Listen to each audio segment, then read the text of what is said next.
Welcome to the Heal Podcast. I'm Kelly Noonan-Gores, and every week I speak to the leading doctors, healers, spiritual teachers, and scientists to find out what is truly possible when it comes to healing.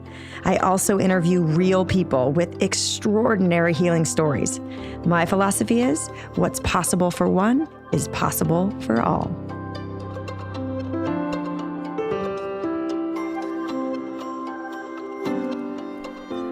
Okay, well, I am so excited to be here today because this is probably one of my most, highly anticipated, inspiring conversations that I can't wait to have.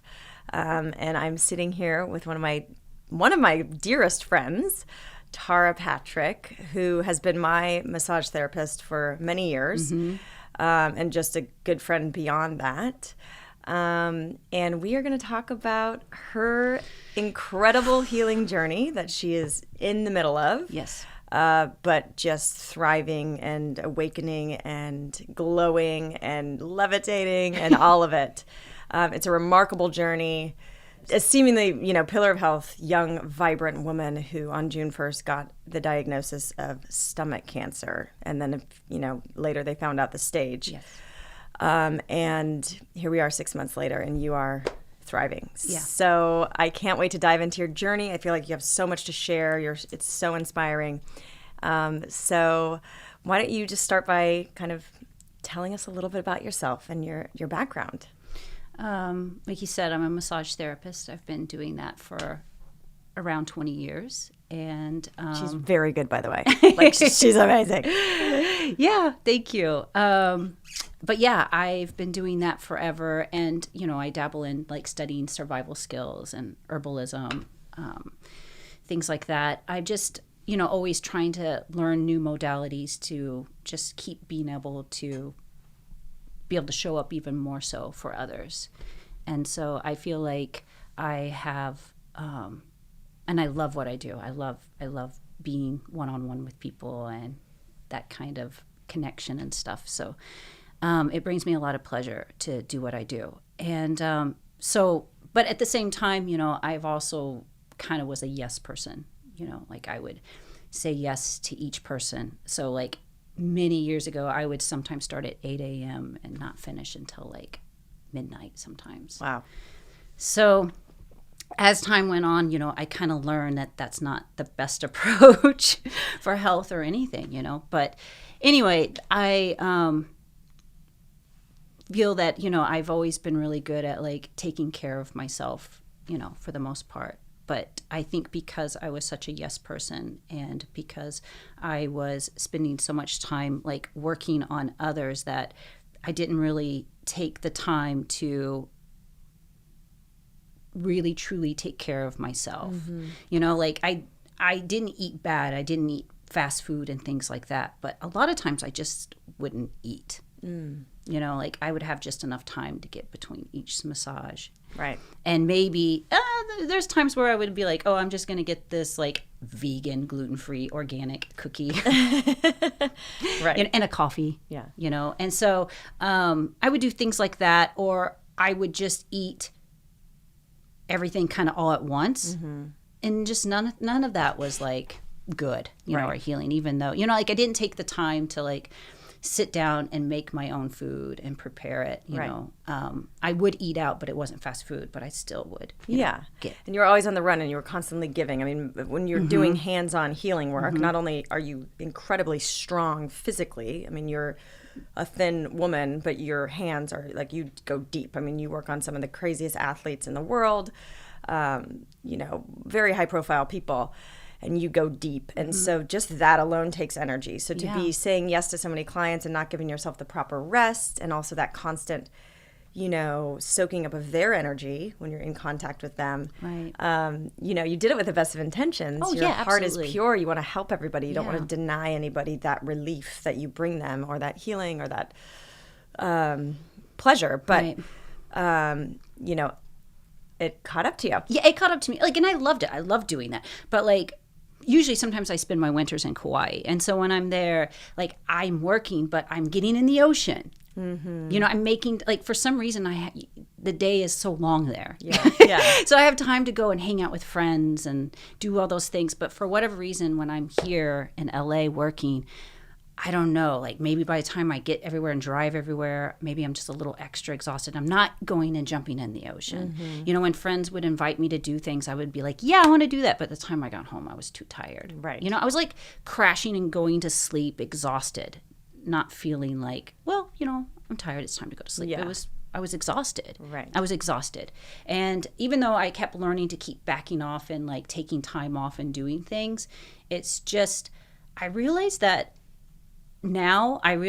most of my life has been kind of running with this like little undercurrent of like fear and anxiety, you know? So I had good intentions, but I feel that because of that, maybe feeling that I needed to like prove myself, you know, like I kind of feel like I've been technically living like more of the world. So I've been allowing that to like me getting validation from the world and from others. So it's very common. Yeah, exactly. I mean, I just fell into that trap. Yeah. And you know, and I'm a happy person, like, Yeah. you know, and I mean, I love my life. I was traveling and doing things. It wasn't any of that. It was just those little things that I was so used to, like a little bit of fear, a little bit of anxiety. I just thought that was normal. Yeah. And so, but now. Well, that's why I think it was such a shock to everybody that knows you, because you are so buoyant and vibrant and happy. I mean, we laugh throughout like the 2-hour massage or hour and a half that you're there. Yeah. I mean, we're laughing for at least half of it. Yeah. So I knew you worked hard, but I didn't know to the, you know, well, we're very similar in that way. We want to help as many people as we can. We want to show up for the people that we care about. We say, you know, we have a knee-jerk reaction to say yes. Yeah. We're given the tools as a child to have healthy boundaries, and these are things we're learning. So you are in a the most intense learning process. So why don't you tell us, because we're going to get into so much about what you've learned along the way, which I think is going to be life-changing for people.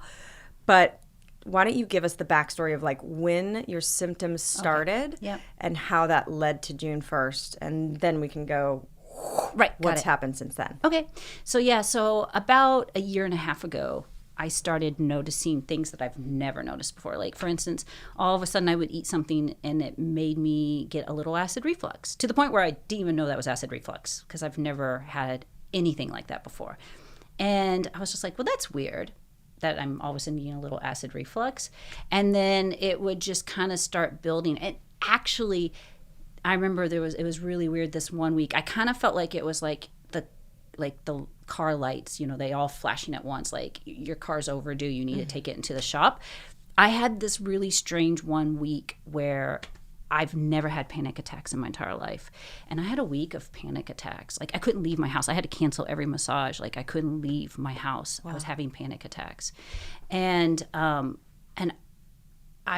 wrote it off as like, okay, wow, that was some like emotional thing I needed to work through. And maybe it was, but it was, now I realize really what it was, you know? And so it was after that, all of a sudden, like all the symptoms were starting to come. Like I was like getting acid reflux. I was getting to the point to where like I wouldn't even be able to like lie flat anymore. Like I had to start putting like more pillows up and like lie down like that. And then at the end of the year of, at the end of year of 2021, all of a sudden I would eat and like I'd have to vomit just a little bit. Like a little bit would come out. And I was like, okay, you just need to slow down. You're eating way too fast. Like you're moving way too fast. Like a lot of times I would eat like in the car as I was going somewhere. You know, that's not the way to do it. And so I was just like, you just need to slow down. It was a little bit. And the second I'd feel perfectly fine. And so I'm just like, okay, you're okay. But it kind of was like getting a little bit worse and worse. And by the beginning of 2022, it wasn't just a little bit. I was vomiting a lot. And now I'm like eating something and out of the blue, everything would come out. And then I'd feel fine. I was like, whoa, I think I have an ulcer or something. Like I need to calm down. And a client had said like, do you want to come to Costa Rica? And I'm like, yeah, I just need to relax and chill. I should go to Costa Rica. I didn't tell anybody what was happening with me. But I was like, I'm going to go to Costa Rica. I'll work just a little bit and relax. And it did. For the first like 3 weeks, I was like, oh my God, I feel better. I think I'm fine. And then I just got hit hard, and I couldn't get out of bed for like 3 days. I had the worst headache, and I was like, and my body was just like, you have to get out of here. You have to go home. And then I did, and then I went and saw the primary doctor. Blood work, everything came back perfectly fine. Wow. And then, but when he started feeling around on my abdomen, that's when he's like, you need to see a GI doctor. And I did. It took a while to get in with him. And we did the endoscopy and the colonoscopy. And that's what led to June 1st. Oh my gosh. Yeah. So then June 1st, I mean, you've told me this before, how it was just, I mean, it's like all a blur, and it was almost like you got swept up on a conveyor belt of just, you know, everything with this new label of cancer. Then all of a sudden you're seeing specialists and oncologists, and, you know, it's almost like you just went into this hyper speed tunnel, and lost all control of life, you know, because it was such a earth-shattering diagnosis. Yeah. So tell us about that experience, and then, tell us about that experience. Okay. So when it was interesting, actually that day I got diagnosed, like I remember when I opened up the door to the hospital, I like felt this, like, it was weird. It was like this big wind just hit me, and all of a sudden all these emotions came up. Like it was my body telling me, like, this is the time we're about to find out the truth. And I just was like overwhelmed. And I walked in and there was no one in there except for the people that worked there. I'm like, that's weird. There's no patients here. This guy's like, book took me forever to get in there. And I was like walking, and I noticed in each treatment room there was nobody. And I'm like, I sat down, and it's interesting. I actually recorded it because people were like, you should record this just in case they say something and you miss it. Mm-hmm. So I remember when he came in, I was like, is it okay if I record this? And he was just like, yeah. And so I did, and which is very interesting. And and he told me, you know, and I was like, he's like, how are you? And I'm like, I'm feeling really nervous right now. And he's like, I'm so sorry. He goes, I have really bad news. You know, you have stomach cancer. And I was like, what? I'm by myself. It's like, you know, you can't wrap your head around that. Yeah. I can't even imagine. So that, like, how did you even, like, walk out? Like, how do you, I mean, I couldn't even. I was in a dream. You know, I called, like, I don't know, a couple of clients came to mind, and I just called them and texted them, and they were calling while I was still sitting there, like, what's going on, you know? And they're like, whatever you do, like, you're not doing this alone, you know? Like, one of them actually came with me. Like, he was like, you know, I'm going to get you in with this one oncologist. He's really hard to get in. He's really booked, but we're going to do this. Another one of my, a friend of mine, he's a surgeon at Cedars and stuff, and so they were friends. He and the GI doctor are friends, and you know, and they're like, we know this great oncologist. We think that's who you should go to. He's really good at keeping everyone alive. That's his thing. And I'm like, what do you mean keeping everyone alive? I'm gonna die, you know? And I mean, yes, I'm going to die, but, you know, and so not of this. Yeah. And so anyway, I mean, you know, so it was great. This client, you know, she's like, you know, my husband's going to go with you. You know, you're not going to do this alone. And 8 a.m. the next day, I'm sitting in front of the oncologist, and I'm glad I wasn't alone, you know, and for 5 hours telling me that I have, well, we didn't know what stage it was then, but, you know, that I have the most aggressive type of stomach cancer, you know, that the what would have to happen, like, he's just, like, hand me these papers of, like, it's called FLOT, of the kind of chemo I would need to do. And he's like, probably don't even read that because that'll make you really sick, you know, because it's going to be gnarly, you know. I mean, this is gnarly chemo. I mean, it all is, but this is just crazy. Yeah. And then, you know, on top of it, you have to have your stomach removed. Like, there's not going to be really anything left in your abdomen by the time you're done. You have to have a feeding tube put in for a while. It's a 14-hour surgery. You have to have high pick done, which is hot boiling chemo dumped into your stomach, 3 rounds. Jesus. And I was like, I'm in a sci-fi movie, and I'm the main character, and this is a nightmare, you know? Like, that's what I felt. Like, I felt like this is like one of those horrible movies where you get kidnapped and tortured, but I'm, like, paying people to do this to me. Right. I was just like, it didn't resonate with me. Like, I mean, who would that resonate with? But I was just like, I can't wrap my head around this. Like, what? So fast, like Reader's Digest me, like, the following 3 to 4 weeks of, like, what you experienced, And then, you know, because, well, I don't even know. I remember when you had this spiritual awakening in this dream. Yeah. So just go through what you went through medically, through conventional oncology, to the point where you had kind of like a awakening. So, so then, you know, the next day I was like 5 hours getting MRIs, ultrasounds, you know, PET scans, all this stuff, like just boom, boom, boom. So I went through a lot of that. Next, I'm getting exploratory surgeries done. Having my abdomen filled with saline solution, just trying to figure out what stage it is. They couldn't even get up there at some point because it was blocked. Right. Well, then I did an endoscopy, ultrasound, and another colonoscopy where they had to use a pediatric scope to get through because the cancer had left the stomach and actually wrapped around the outside of the transverse colon and cut everything off. So not only, I mean, you couldn't even touch my stomach. It was bulging out. And like my colon was in a spasm, like sticking out. It looked like an alien. It was painful. I was in pain. I was vomiting every morning and couldn't eat. I was down to 100 pounds, 102, 100 pounds, dropping weight so quickly, no energy, acid reflux like crazy. And so I'm going through all these procedures. I'm having complete anxiety at night. So this one night, I remember I was taking a bath, trying to do like a salt bath just to calm me before sleep. And, you know, it was the beginning of summer. You know, we're finally able to get out and do things. And I was thinking, wow, everyone else gets to like go dancing and go have fun. And I'm dealing with this. And this voice came to me and it was like, accept where you are right now. And I did. I just did. I just accepted. It's like hard to explain it, but I just accepted where I was. And all of a sudden I just kind of felt this little bit of peace. And I was like, okay, I can actually move from here now. I'm not moving from where I would like to be. I'm moving from where I actually am. And it just felt good. And so, so the oncologist and everyone, I'm going and seeing them. And now I'm seeing like 2 different oncologists just to get like different. I've actually in the end all 3 different oncologists. So I'm like trying to, you know, feel out. Everyone kind of has the same agenda of like what's going on. It's just kind of how it is for stomach cancer. And 2 weeks later, I think they put a port in. Yeah, right. So 2 weeks later, they put when they did one of the exploratory surgeries, they put the port in. I mean, it was gnarly. And I'm like, oh my gosh, is this what I'm doing? Like, I don't have any other options. Like, in my mind, I'm thinking like, okay, this is what I have to do. I have to do this path, or the only way to cure this, they said, is to remove your stomach. And I'm in complete fear. And I'm not thinking clearly. I'm just like, okay, I guess this is what I do. Even though I always said if I ever got diagnosed with cancer, I would never do chemo. I would never do any of that. And I was just like, but there I am 2 weeks later after getting diagnosed, and I have a port in, you know.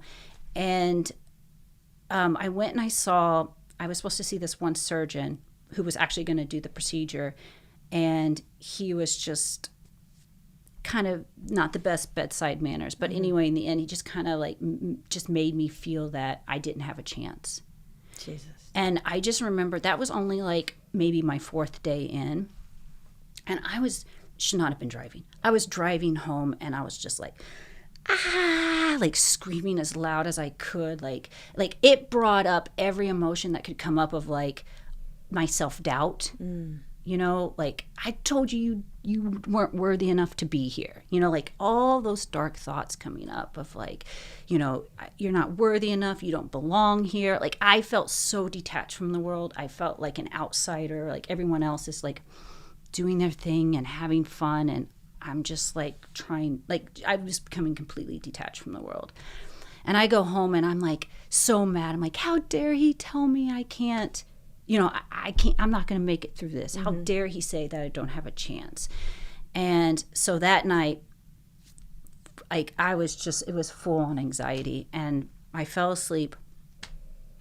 And a lot of times when I'd wake up, I didn't have problems going to sleep, but I would wake up at like 2, 3 in the morning with complete anxiety. And I would just sit up and I would just play like music. You know, I was playing a lot of like Christian music, and just like it felt so good. And I would just sit up in bed and just like feel it, you know. And this one night after that surgeon said that to me, I went to sleep and I was in complete fear. And I woke up, and I don't have the kind of cancer that creates you to have night sweats, but I was completely drenched in sweat.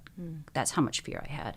And I sat up out of bed and I was shaking and I was like, God, I cannot do this. I can't do this. I cannot do this. I need help. I cannot do this. And I like just laid back down, and all of a sudden that voice that came to me, when I was in the bathroom telling me I need to accept where I was, it came to me and it said, I want you to feel that fear. And it was all in my abdomen. And he's like, and I was like, okay, I surrendered to it because I had nowhere else to go. Mm-hmm. And so I surrendered to it and I felt it. And it was like, feel it more. And the more I would feel it, this energy was coming in and like sweeping through my abdomen. And it was like taking out that fear. And I was like, oh my gosh, it's like I could feel it. And it was like, go deeper. And I did. I just kept going deeper and deeper and deeper. And it was just taking out all the fear until I was just so relaxed in that bed. And this voice, this is hard to explain, but because it was an experience, but it took me, and it didn't speak at this point. It showed me images of how I think the world sees me. So it was like showing me like I would like be going for something and somebody else would come in and grab it. Like, you know, it was just showing me how I didn't think I was worthy enough to be here. Right. It's pretty much in the end what it was showing me in images. And it was so much like I was just like blown away with like, that's how I think people see me. That's how I think the world sees me.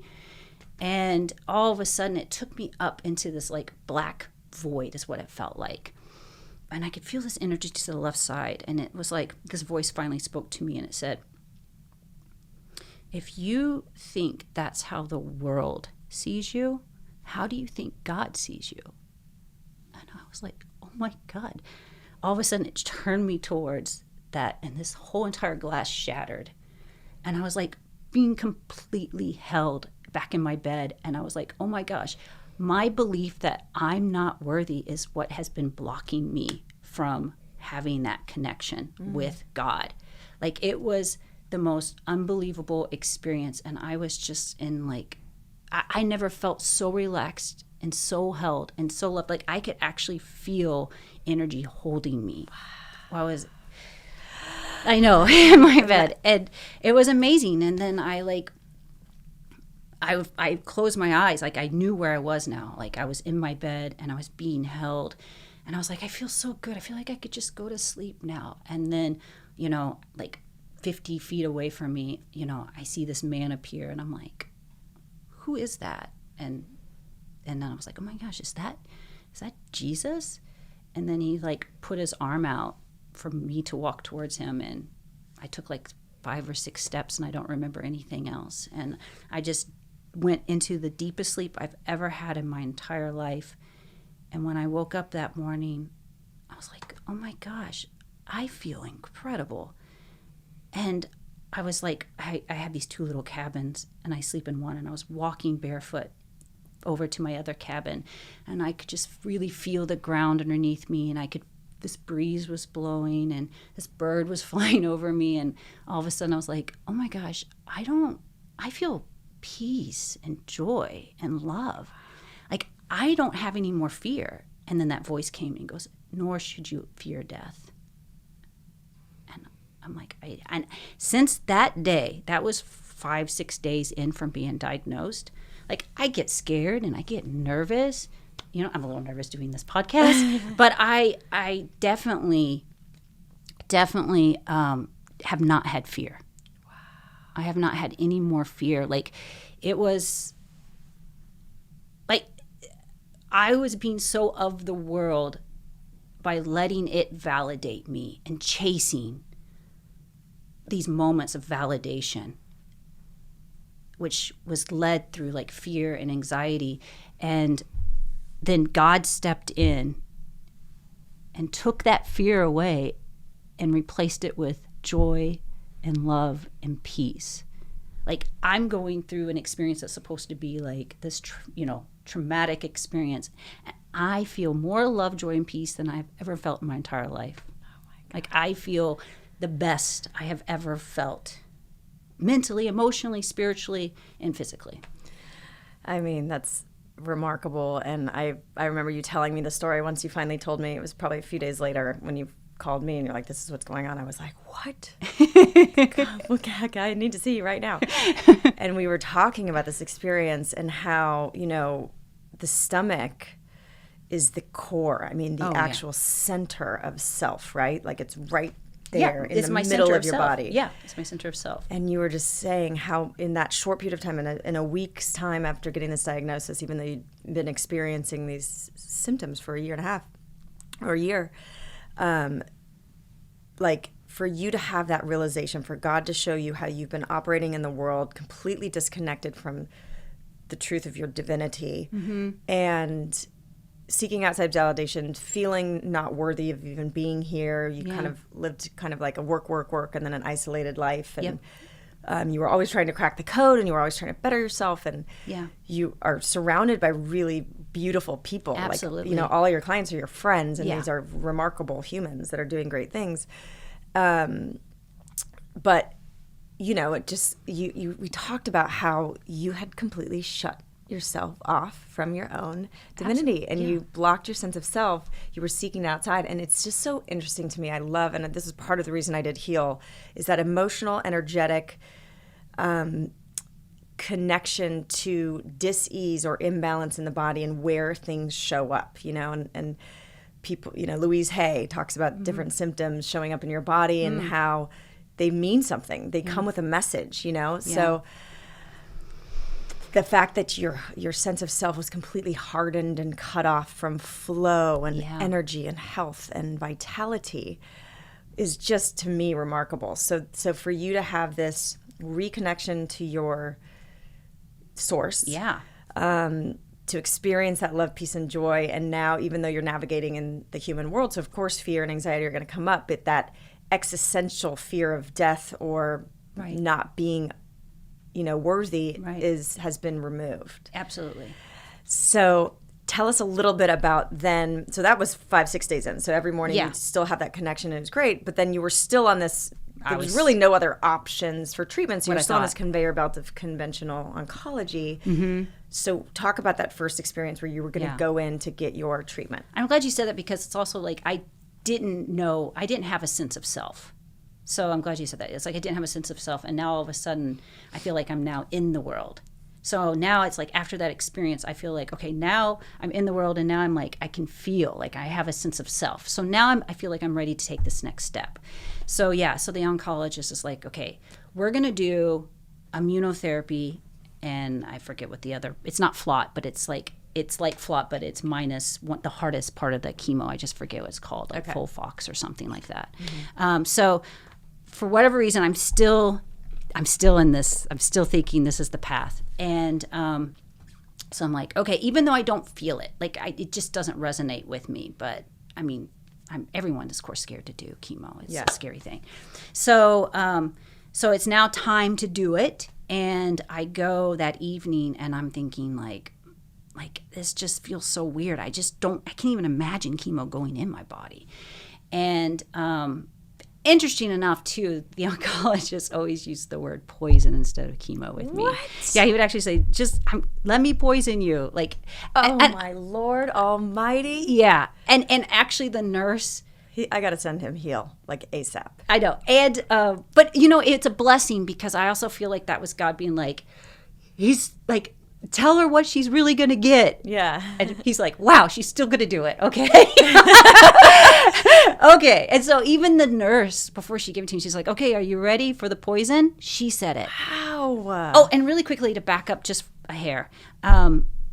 I, like 4 months before I got diagnosed, I never watch anything. And 4 months before I got diagnosed, not 4 months, I meant 4 years before I got diagnosed, I watched this documentary on cancer. And this guy, Chris Wark, was on it. Yeah. And I just remember he had this scene where he was just like, I'm not doing this. I'm not going to do the chemo. I'm going to get up and I'm going to walk out. And I was like, yeah, that's what I do. As I'm sitting there. And here you are. That's the power of fear.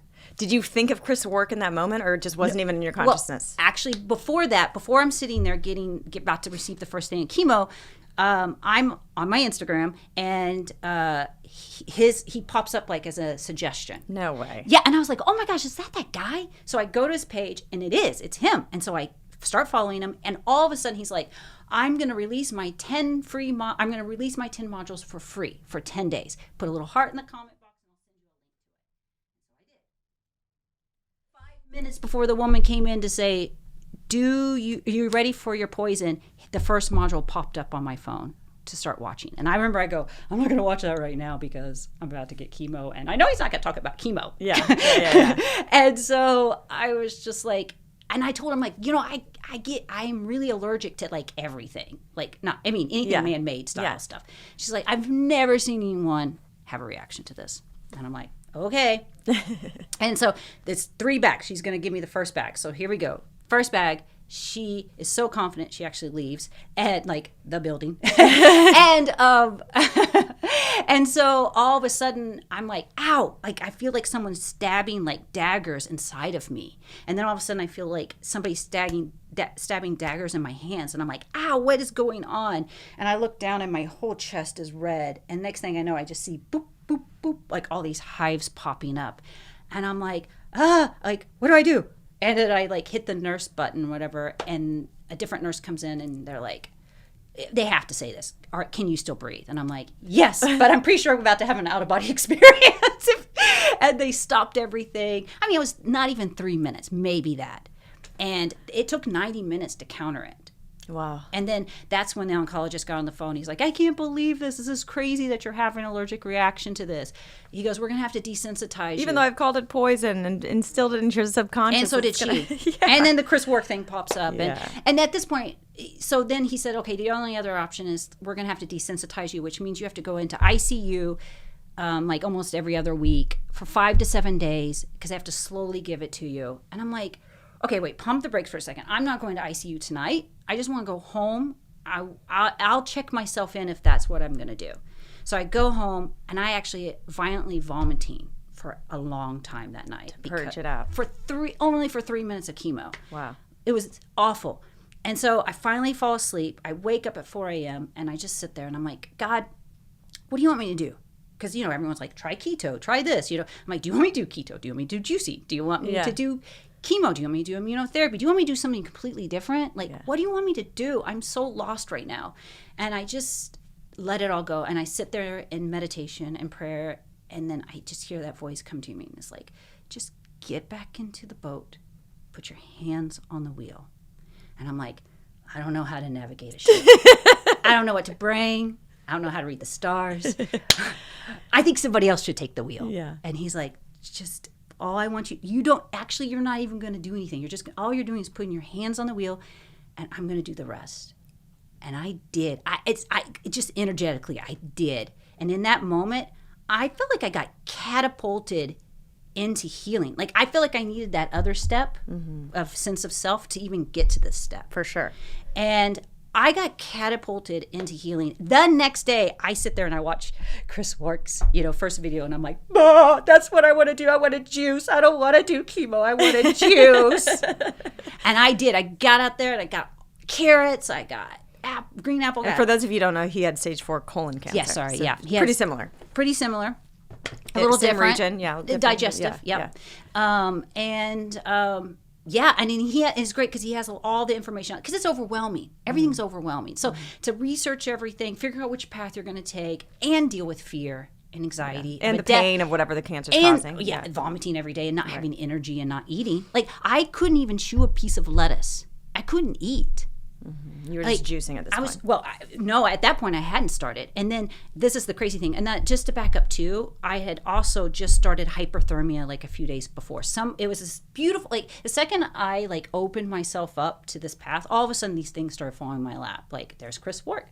There's, this amazing human, Lacey and Matt, who are like, and Kelly, Meyer, who like, they all come in and they're like, you should talk to, Matt. He does hyperthermia, or he helps run the Hyperthermia Cancer Institute. I reach out to him that morning. That afternoon, I had a treatment. He had it lined up. It's FDA approved, fully covered in my insurance, fully covered. And so, you had a type of cancer that it would actually be pretty effective for. Yeah, a lot of cancers are, but mine is really, showing to be, I mean, it's like we're hitting a home run with this. So I'm like 2 weeks into hyperthermia. And so that day I start juicing. Within 6 days, 5 or 6 days of juicing and 2 weeks of hyperthermia, all of a sudden I was lying flat. I had no more acid reflux. I could eat a quarter of a salad. I wasn't vomiting anymore. Another week of juicing, and I do hyperthermia 6 days a week. And in another week of juicing, I was eating a whole, one day I ate a whole burrito. I shouldn't have been eating a burrito, but I did. But it had really good stuff in the inside. That's amazing. But I remember I got to hyperthermia a little bit early, and I went to this little cafe that's kind of close to it, and I was sitting there, and I was like, I think I'm going to order food like normal people do. And because you take things for granted, man. Like it's a beautiful thing to be able to eat. Yeah. And I remember I got my little burrito and I sat outside and I got a little matcha, and I was seeing there's all these people sitting around me, and I was eating, and the next thing I looked down, I'm like, oh my God, I ate half of my burrito, and I'm fine and staying down. And I almost wanted to say to everyone, like, look at all of us, we're just eating. Be grateful that you can eat. It was so fun and amazing. Like, it was better than any Christmas or anything. Like, I felt like a human again. I felt amazing. And everything has just been getting like... Real quick, hyperthermia is what? So hyperthermia, I do a targeted, localized hyperthermia. Mm-hmm. So what it does is they put this, it heats, so it's hyperthermia, so it heats up the body to like between 100, I think it's 106 to 109 degrees. So it's not like crazy hot. Mm-hmm. It's a little bit more than a fever. Yeah, like a high fever. So that's what they're doing. They're trying to create a fever, but only in that area. So they're not taxing my whole body. They're only taxing that area that's that's already been taxed, where the cancer is. And so cancer doesn't really want the oxygen. They can survive without it. So, but we're pumping it now. It's getting oxygen. There's an ultrasound machine. It's like really being able, that temperature is being penetrated into that area. It's opening everything up so that they can penetrate it with the oxygen. Creating heat shock proteins. And those go and tell my immune system, hey, you need to go take care of this. And then my immune system, that's now not overtaxed because I'm not doing full, body hyperthermia, which would be dangerous anyway. It's coming in and now attacking the cancer. And so it's just going in there and get it. And a lot of people use this in conjunction with chemo and radiation, and it's showing amazing, amazing results in combination. This is like my primary care, this and juicing. And it's showing that's crazy. Within 2.5 weeks of juicing and hyperthermia, all my symptoms went away. And it took a couple months to get past 102, 104 pounds. But the second I was able to stick with it and just keep going, eating as many steamed veggies as I could, still juicing, eating oatmeal in the morning, doing hyperthermia every day, and then of course I started adding supplements. Now I'm doing a high dose of vitamin C. Hopefully soon, another week or two, I'll start mistletoe. So all of these things are, the second I got past 105, 106, things just took off. Wow. Yeah. And now I'm 18 pounds heavier. Yeah, and still... And feeling better than I have felt in a very long time. Now it's okay, now I can physically start doing things I'm going to start mountain biking again. And remember that time where you were it was 3 weeks after, and you're like, I think I'm going to start massaging people again. Yeah. I'm not sure. I think you should just go full nurture on yourself. Yeah, no, and that's funny because that's not funny, but it is funny. But when that actually happened, that's when I ended up, the port was still in. Yeah. And 2 weeks before, I knew I needed to get the port out, but 2 weeks before this blood clot happened, this voice came to me and said, get that port out. But fear came over me again. And I was like, but what if I do immunotherapy or this and that? I was still, even though I was making progress, I got a little scared. Mm-hmm. And I was just like, what if I still need that? Is that my lifeline? I was thinking that as my lifeline. It's like a last resort. It's in there. Just don't mess with it. That's what I thought. Yeah. It hasn't bothered me yet. And then 2 weeks later, after that voice said that to me, I woke up and I was like, I can't move my neck. And I called my oncologist and I went in and he's like, no, you have a blood clot. And I went and got an ultrasound and it proved it. And I had to be put straight into the ER, and they put me on heparin, and it was very gnarly. I mean, everyone there was incredibly nice. and great and sweet. But they put me they were like, oh great, you have a blood clot. It's blocking your whole jugular, which is not a common place to have a blood clot, and you don't want that to get released. No, it'll kill you. And so I'm going through this whole thing, and then for whatever reason, the second night into having it, all of a sudden I'm like, whoa, I'm not feeling very well. And then the nurse saw me, and they quickly hooked me up to everything, and my blood pressure was dropping, my heart rate was dropping. My whole entire side of my body, like my every organ in my body, I felt like somebody was putting hot coals in there. Oh my gosh. I've never felt so much heat and so much pain in my entire life. And I was like, oh my gosh, like it was so hot, and like I felt like I was on fire. And they were like screaming like, it's dropping more. And this guy was like, I don't know what he was doing. He was rubbing my chest, this and that. Everyone had a look of fear. And I just remember this point where I was just looking around like, oh my gosh, I don't think anybody knows exactly what to do right now. And I was just like, and I've turned the sheets are completely wet. I'm like, am I about to die? And that same voice came over me. Now, granted, this place was so packed that I had to be put in overflow. So I wasn't even in a private room. I was in overflow. Whoa. And so I remember that voice came to me, and it was like, scream as loud as you can. And I go, but there's people sleeping and it's like midnight. Yeah. And that voice was like, just scream. And all of a sudden I kind of like curled up into a little ball, and I went, like I couldn't redo it if I had to. Yeah, just a primal. Yeah, full on primal scream. And I just let it out. And within just a few seconds, all of a sudden they're like, everything's going back up. Oh my gosh, everything's going back up. And I remember that guy like looked at me, and he was like, I go, and he goes, that was really scary. And I go, it was, wasn't it? Aww. And then it took 3 days to recover from that. Like I couldn't sit up without breaking into a complete sweat. Wow. So you had to wait, which was very scary. I visited you during this time, yep, and you were away for the thing, and you were on these heavy blood thinners, which was scary. Yeah. And you had to wait and dissolve, pray the clot didn't get released, and then dissolve the clot. And then you took the high risk of like, okay, once the clot's dissolved, then we're going to go in and have surgery to remove the port. Right, which really didn't get dissolved. That's the tricky thing. It doesn't really happen. But the good news is that luckily, I just knew that port needed to get out, And at this point, I'm like, I don't care if the blood clot's still there. Let's just do it. Yeah. Anyway, I went and visited the vascular surgeon. She's amazing. And she's just like, you know what? I get, like, their concern is that, cancer causes, it causes blood clots. But this isn't your case. Like, it's that mm-hmm. catheter was rubbing up against your jugular. She goes, I can see it wasn't fitting right. Mm-hmm. It was rubbing up against your jugular. That's why you got a blood clot, because your body's trying to reject it. The second we get that poured out, you're going to be fine. Yeah. Like, it's going to take a little bit for it to dissolve, but it's fine in some maybe scar tissue. A positive, hopeful doctor and prognosis. I know. Imagine that. I know. So I was just like, yes, let's do it. And I told her, as soon as you can do it, let's do it. And they called. They're like, can you come in tomorrow? And I'm like, oh my God, that's really quick. Yes. And the whole experience was amazing and beautiful. And I remember after I woke up, I was really drugged. And after I woke up, I was like, oh my God, I feel like that's not my fate. That's not my lifeline. Mm-hmm. That's not my lifeline. And I actually was supposed to keep continuing taking the blood thinners, but it was causing vertigo. And I'm like, you know what? I'm fine. I just, these blood thinners are keeping me from juicing. Like, you can't, like, I'm juicing garlic, I'm juicing ginger, I'm juicing tons of turmeric. I'm like juicing things that make your blood thin. Right. So I'm like, and they're just telling you to keep on it because they want to be conservative. Because it's a protocol. It's a protocol. You do it for 3 months. It's right. just the protocol.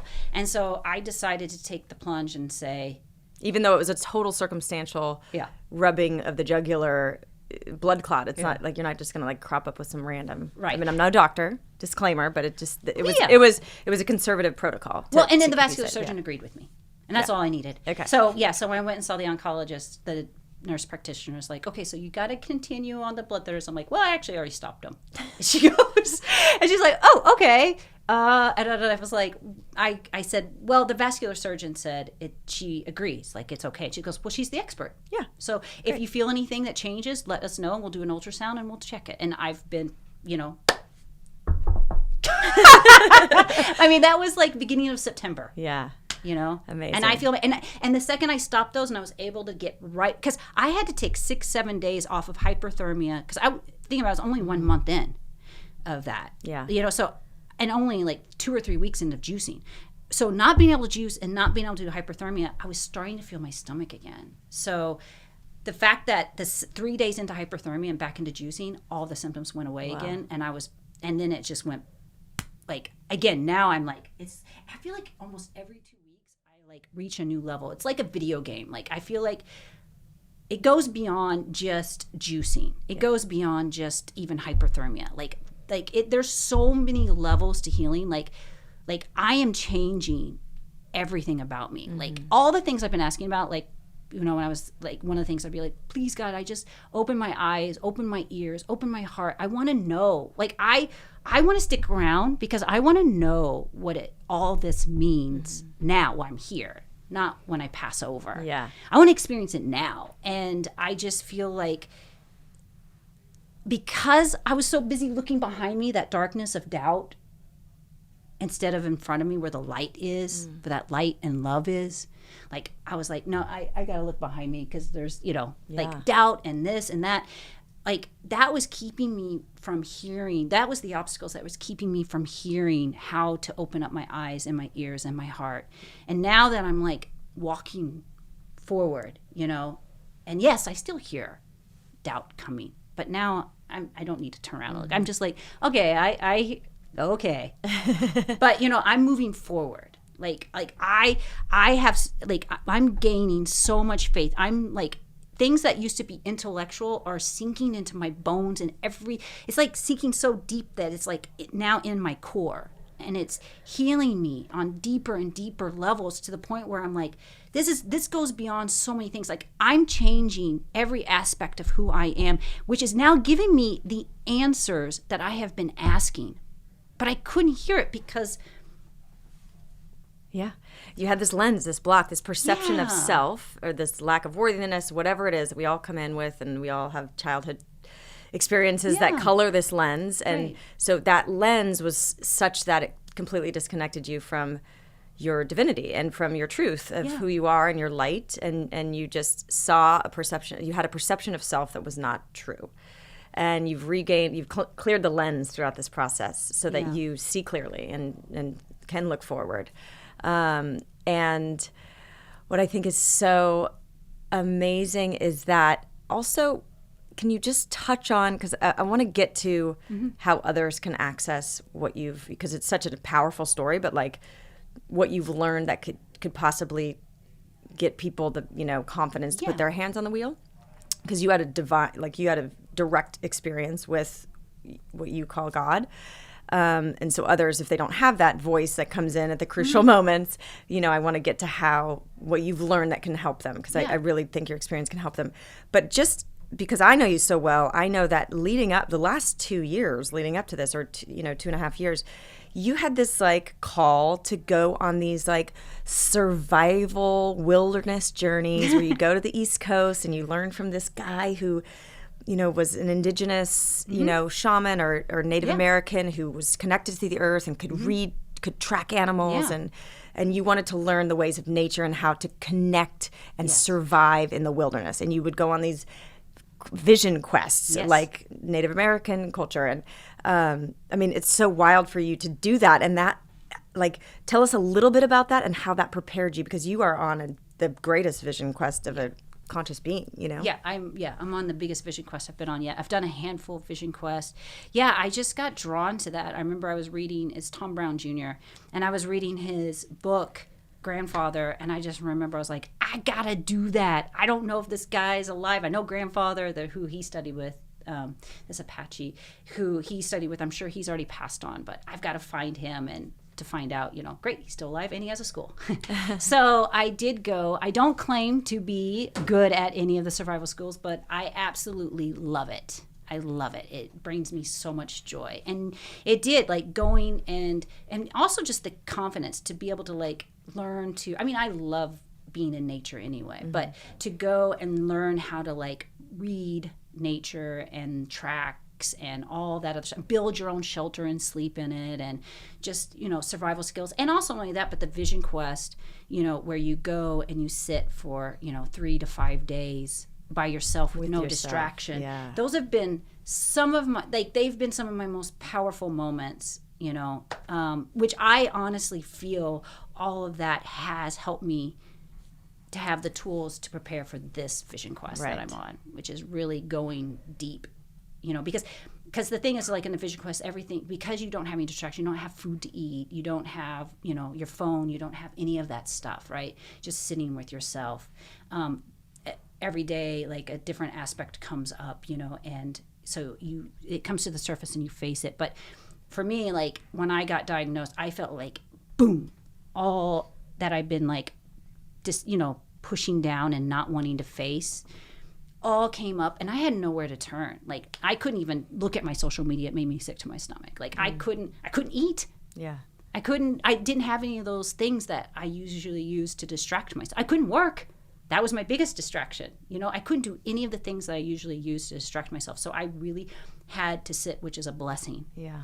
It's a blessing. It's a blessing that I feel like also it's just like one of those things, like if I could tell myself like some advice of what to do if I had to redo it, I would be like, okay, if you get diagnosed, just go and spend 2 weeks processing. 2 weeks is going to feel like 2 years. Just go and spend 2 weeks processing. Don't make any decisions. Don't do anything. Just sit with it and feel it and process it. Because now there's things up online. You can look to see like how, like you can look up your cancer and see like how people are healing in a conventional way, how people are healing in a holistic way, maybe how people are using a combination. Like you can. Like where is there a website that you found, or you just? There is a website. What is it called? Oh, Radical Remission. Yeah.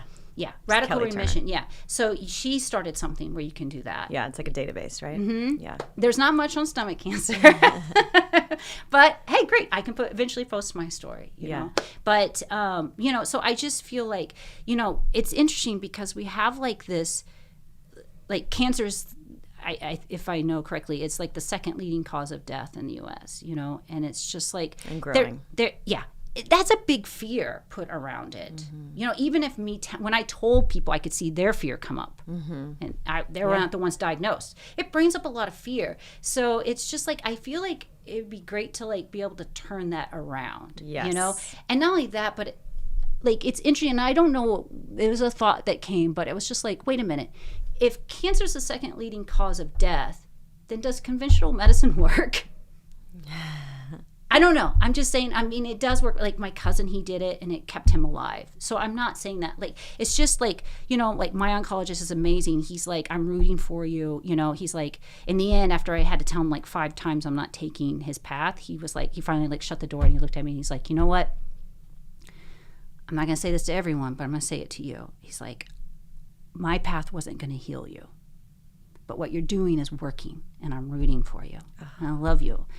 And if anything changes and anything goes south, come back to me. Yeah, that's beautiful. It's so beautiful, because you got to realize like they're limited. Like they go into this field wanting to heal, but then they can only do so much. If it's not FDA approved, they can't say, hey, why don't you go try red light therapy? Right. They can say hyperthermia. Mm-hmm. But a lot of people don't even know about hyperthermia. But it's like, but you can, but the thing is like for me, I would say start juicing. Flood your body with nutrition. Yeah, change carrots. the environment. Yeah. Carrots are like, some people are healing themselves just on carrots. Like it's now coming out like how medicinal carrots are. So many people are scared like, oh, the sugar, this and that. I don't know. It's working for me, but it's like juice as much as you can. Do the things that you can get your hands on, because maybe you can't get your hands on hyperthermia or high doses of vitamin C or mistletoe. Chris Wark is a great resource for that because he healed himself with raw food and everything. And if you order, which I ended up doing, ordering his whole protocol thing, I did watch it for free, but I also ordered it, and he sends you a package. Like you don't even, like I was taking notes, but in the package it tells you everything. He like writes down everything he said, all the supplements, and then you go with that. His idea is like do everything at once, but my thought is I like doing like one thing at a time and sitting with it and being like, wow, that works. I'm sticking with that. Feeling really good about this that. Feels good. Now I'm going to do this. Like, and even like, I think it's important to do things at a certain time. Like I tried doing high dose vitamin C when I first got diagnosed. It didn't make me feel very good. And maybe maybe that's fine.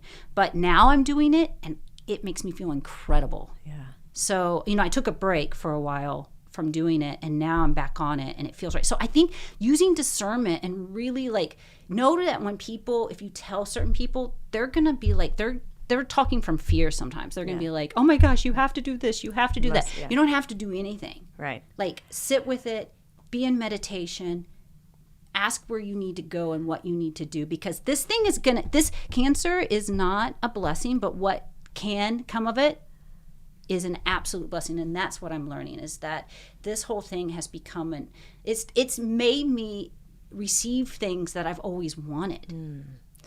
It's so, I have so much to say about that. Real quick, about the boat metaphor and how you heard the voice. He said, just put your hands on the wheel. Yes. And I will do the rest. And what I'm hearing you say now is you, the one with the hands, is your consciousness, your soul, your spirit. The boat is your body, the vessel. Without your hands on your vessel, you cannot feel whether the carrots are working or not. You cannot feel the vibrations, the subtle messages and feedback. So consciousness has to put your hands on the wheel of your vessel. Yep. Connect your body, tune in, feel into what's right for you. Yeah. Cut out all the noise. Meditation, prayer, take that 2 weeks, 1 week, whatever feels right to your vessel to process. And that's the metaphor that I'm seeing here. It's like you are the consciousness, your body is the boat, the vessel, and until you put your hands on the wheel, let God, the current, energy, life, flow, destiny, whatever, be the current in the water, but your boat is going to tell you where you want to steer and what's working and what's not. I think it's perfect. That's exactly it. That's exactly what I feel with it. Yeah. Yeah, that's perfect. And you often talk about how, and this is, a thought that came up to me, like, was there, well, one thing you've continually said along this journey is, I know your clients that came through at the very beginning, who you called and they were with you and they held your hand to the oncologist and connected you to this, made you feel special, made you feel love, you felt connection. You've said over and over that you feel so much more connected and loved and held by your community than you ever did before.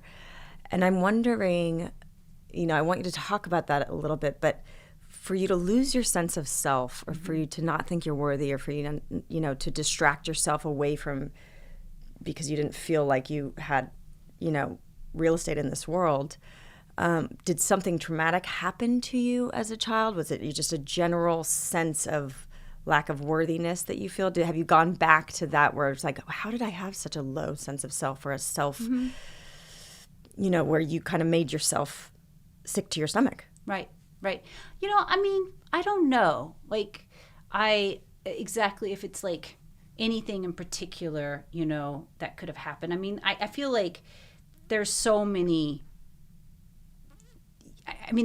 things that happen as a child that create so many like survival techniques. I feel like I definitely have been living more in survival mode of my life. Now I feel like I'm more in creative mode, but yeah, like I don't know. I don't know if there's anything in particular that could have happened, but something definitely did form me feeling to be isolated, because it is true. Like, and I think that has actually been one of the biggest part of my healing as well, is allowing other people to help me. Because I have been trying to, like, I feel like that's my biggest fall, is me trying to prove my independence, and not really let anyone truly in. Like, even friends have pointed it out, like, you're so much fun to hang out with, but you can only get so close. Yeah. And clients, I've been working with them for so long, they become friends, they become family. And you're in their intimate space. You come into their home, you know so much about their lives, what's going on. But I still wouldn't let them into mine. Nobody knows anything about what's going on in your home. Yeah. And nor did I. And so, but this whole thing, and it's actually, you actually had reached out too, many times, by the way, but I just remember it was this moment where I was just like, everyone was trying to reach out and help in every way possible. And it was like, oh my gosh. Because there was that part of like, is everyone just going to push me aside and forget about me and be like, okay, well, she's gone, and move on. That was all my fear and doubt. That was who I was. That's how I was wired to think. And then all of a sudden, like, I realized, like, okay, I know the next part of this healing is I'm going to have to like allow these people who are trying to help me actually help me. Because before I'd be like, no, I'm going to be fine. I'm fine. Yeah, financially, I'm fine. Everything's fine. That's why I was like, I feel pretty good. I think I'm going to go back to work. And then I can afford to do some treatments that are outside of, I'm like, dude, we rent. can all chip in. I know. And you're like, and you'd be like, well, do you need some help? No, give me a little bit more time to figure it out. Yeah. Like I was so fighting that, and I remember one night I finally was just like, and it was just hard. It was almost harder than getting the cancer diagnosis. It was like, I was just like, oh my gosh, I'm going to have to let people into my life. And I remember when I finally just accepted it. I think acceptance is the key first. Acceptance of where you are. When you were saying what advice would I give? I think you have to have acceptance before you can surrender. But I just had to accept that this is part of it. This is what I'm going to do. And it feels very uncomfortable, but that's what needs to change. And once I did that and I surrendered, I remember I like woke up at like 5 or so in the morning, and you sent me a text like at 5:05 after I completely surrendered to it. And you're like, hey, thinking of you. Do you need some help? I was like, yeah, I do. And so thank you. And, and then the next day, it's just incredible how many people have reached out and what people have done and made me be like, oh my gosh, like it's the full validation of like, you really are loved. We really do want you here. Yeah. Like you belong here just as much as anyone else. And, and just through all that, I'm just like, yeah, I want to be here, but I don't want to just kind of creep by like I have been. Like, I want to show up when people are like, hey, do you want to come over and have dinner? Yes, I do. Hey, you want to go and hang out? Yes, I do. Like I want to show up now. Like I want to show up. I want to be a part of people's life. I want people to now be in my life. Like I want to have like real intimate relationships. Like I feel like now that I broke that barrier of how I thought the world, was seeing me and how God I thought was seeing me. And now that I broke all that barrier, I'm like, oh my gosh, that was just my beliefs that was keeping me from having a connection. And now I don't believe that story anymore.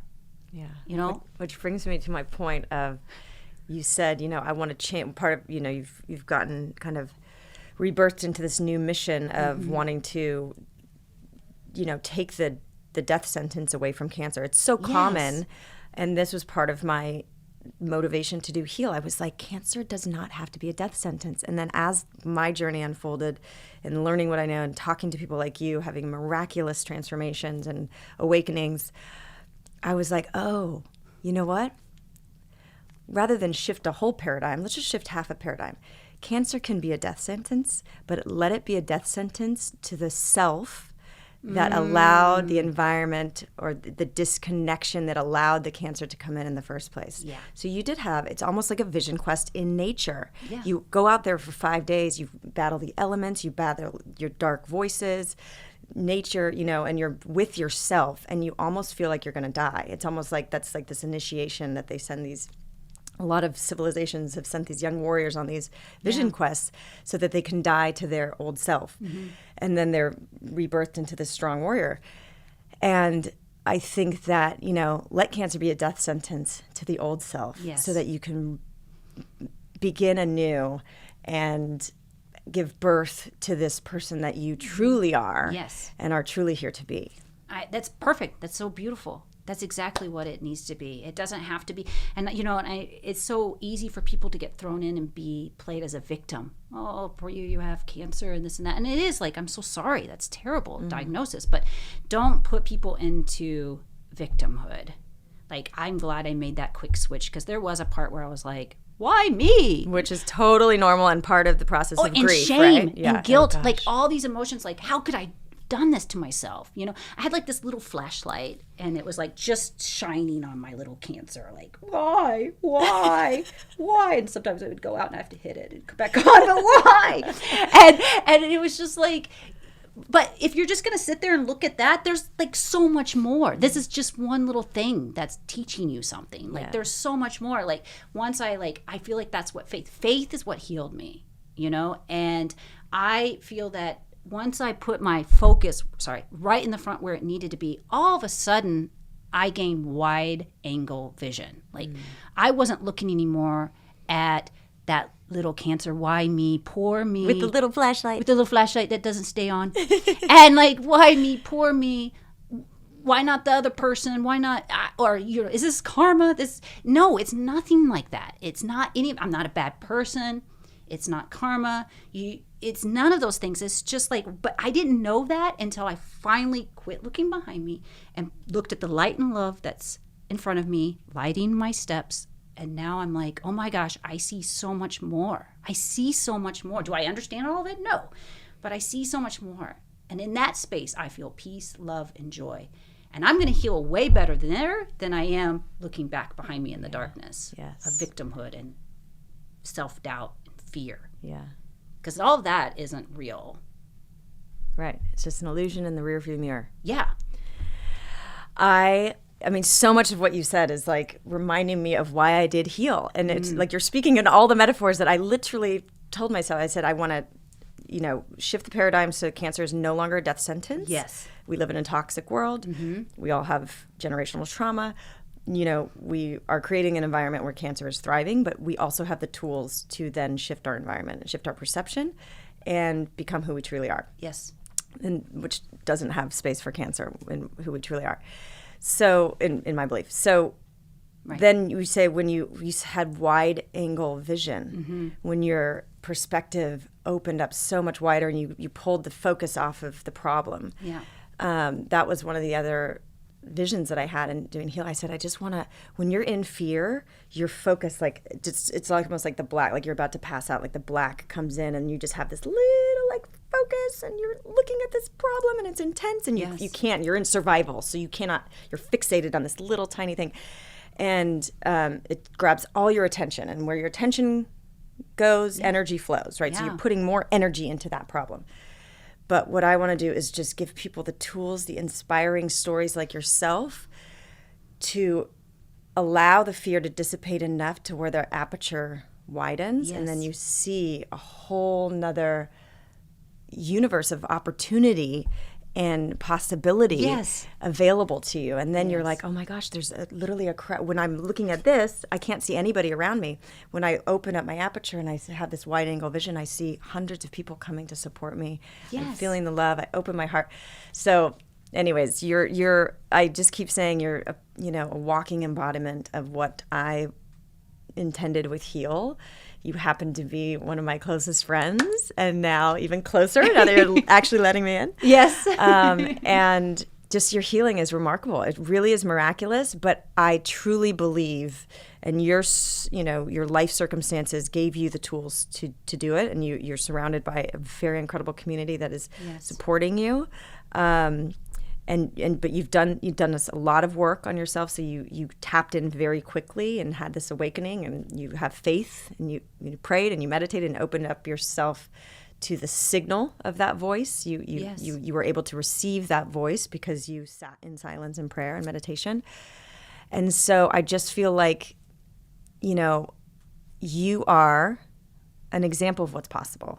Mm-hmm. And I do believe that it is possible for everybody. Absolutely.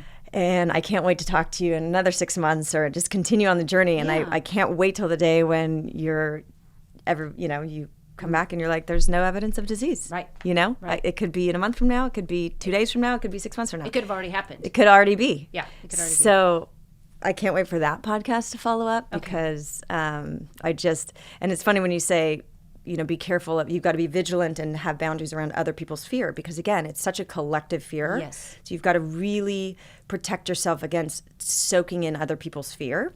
Absolutely. And projection. Yeah. And I remember we have a mutual friend, and he was saying, oh, my God, did you hear what happened to Tara? Oh, my God, this is devastating. Da, da, da. And I go, hold on, stop. We don't. I go, shh, Tara is equipped.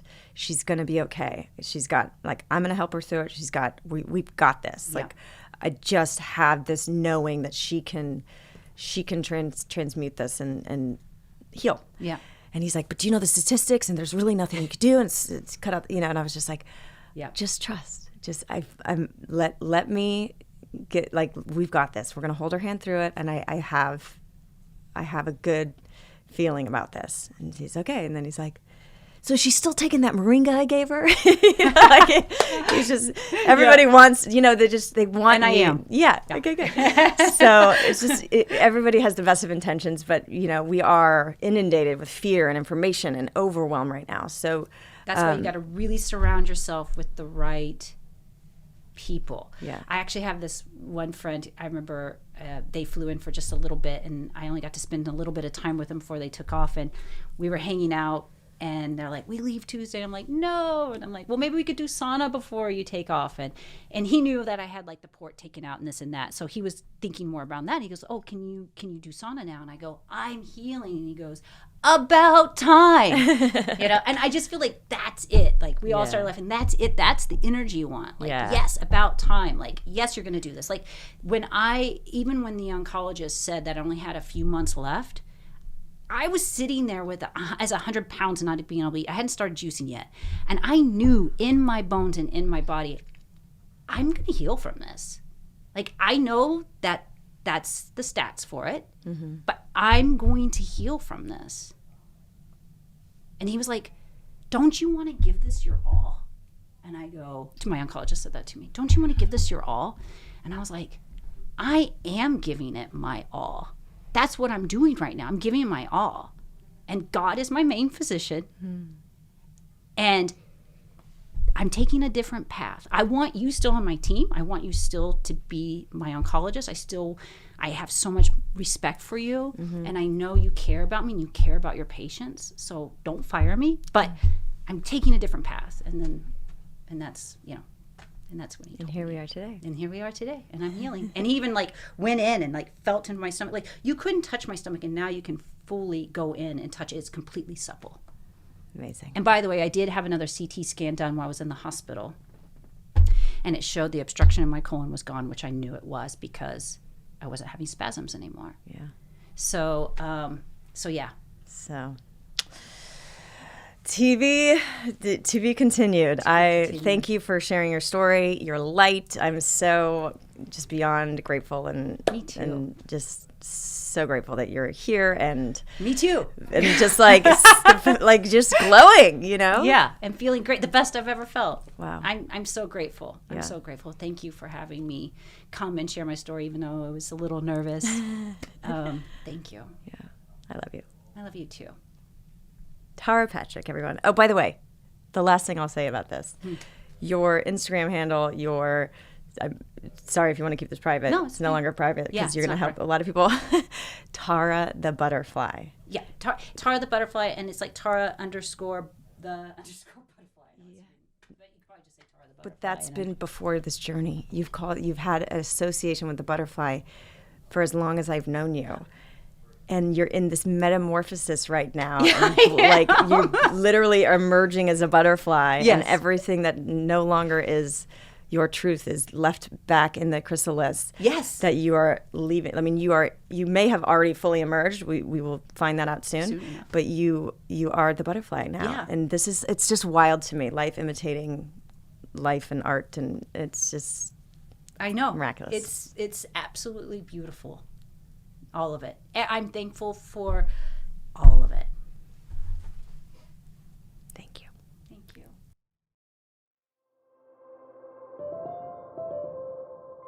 Thank you for listening to the Heal Podcast. Be sure to tune in for more empowering wisdom and inspiring healing stories. Oh, and make sure you hit the follow button on Apple, Spotify, or wherever you listen to podcasts so you don't miss that one episode that holds the answer you've been searching for. And if you feel inspired, we would love you to rate and review us so that we have the opportunity to reach more people. And of course, you can follow us on Instagram for some behind-the-scenes fun and more inspiration at @HealDocumentary and @KellyGorris. Thank you so much, and be well.